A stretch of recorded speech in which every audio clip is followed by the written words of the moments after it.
November 5th, 2007. That's when Call of Duty 4 came out, so almost 10 years ago, to date almost.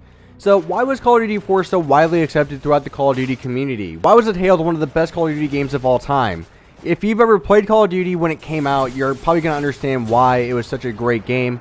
If you've never played it, if you came in after that game, you might not understand why it was so good of a game. That's what we're here to talk about. So I think some of the main things that made Call of Duty stand out from every other Call of Duty now to date is the simplicity of it. You know, there was still some modern features to it, and it was with the first game that Call of Duty ever made to get away from the World War II era. You know, that's such a big thing. I mean, that's why the game was called Call of Duty 4 Modern Warfare, is because it was finally branching out into something new, and it was one of those games to where it was revolutionary for the time, not just in gameplay, but in graphics, basically in everything. It set a lot of stuff in motion for future Call of Duty games that you probably know and love today. Some of these things I'm talking about is perks, kill streaks, prestige, and customization of your weapons. And the all-important 60 frames per second was also the first game to have it for Call of Duty.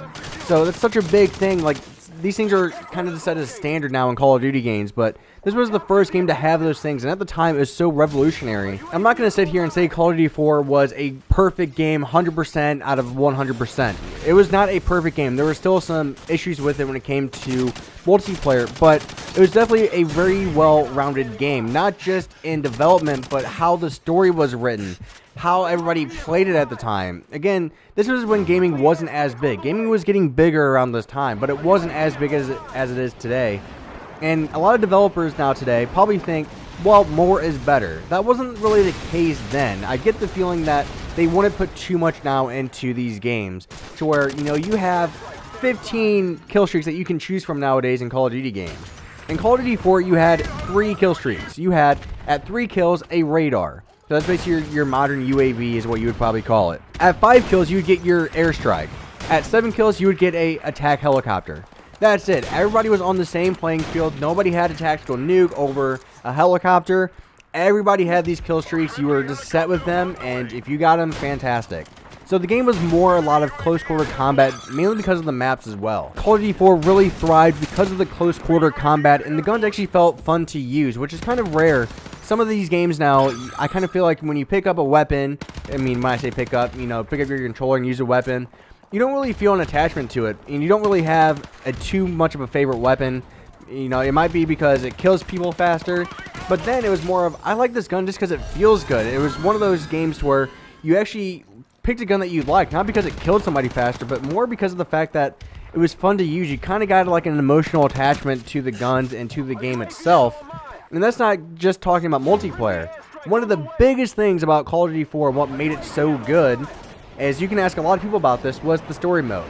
If I said the name Captain Price, even if you've never played Call of Duty, you've probably heard of this name. That name originated from Call of Duty 4's campaign, and it was one of those campaigns to where it was so well written, and the art style, you know, just how everything played out in this campaign, the story was so good that, you know, I can even remember it to this day. You start off in the game as the president is who you're looking through his eyes. You are kidnapped, and then you are pretty much assassinated in front of this evil warlord. You know, you remembered everything about that campaign because it was so well written. You kind of got an emotional attachment to the characters that you were playing, and you kind of lose that aspect nowadays in games. Games nowadays are all about the multiplayer because that's what's bringing in the money. But at the time, campaigns were such a big part to a game that, you know, they actually mattered at the time. But now you don't really get a good art direction or art style for a game. Again, I'm not saying Call of Duty 4 was the perfect game, but it was damn near close to what you could possibly imagine.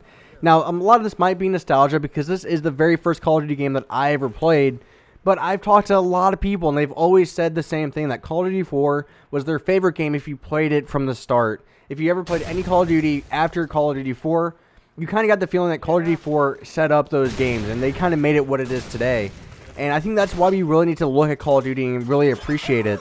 And especially with this remaster coming out, I think a lot of us older folks are really hoping to get back into Call of Duty because of this game, and hopefully we can kind of live up to what we remember. I mean, I could go on for days about what I think makes Call of Duty 4 such a great game in detail, but you know, it's one of those games where you really have to play to understand the greatness of it, and you kind of had to play it at the time to understand the magnificence of this game. You know, at the time, it was such just a revolutionary game. You know, it's one of those things where you kind of had to be playing it at the time when it came out to understand what it did to the gaming world from that point. It kind of set the tone for all first-person shooters, for campaigns, but even just for everything. It just kind of set that tone because there's that good of a game. I think I'm going to end the video here, guys. Again, when Call of Duty 4 Remastered comes out, I really want you guys to play it and kind of imagine the game at the time. In 2007 is when this game came out. Remember that. And just remember when you're playing the campaign, when you're playing the multiplayer, think about at the time, what would have games been like then, and you might be able to understand a little bit, but not fully understand like the magnificence of it.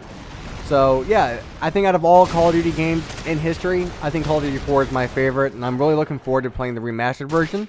So you're definitely going to be seeing quite a few videos on that game, guys. So bye bye, guys, and thank you very much for watching.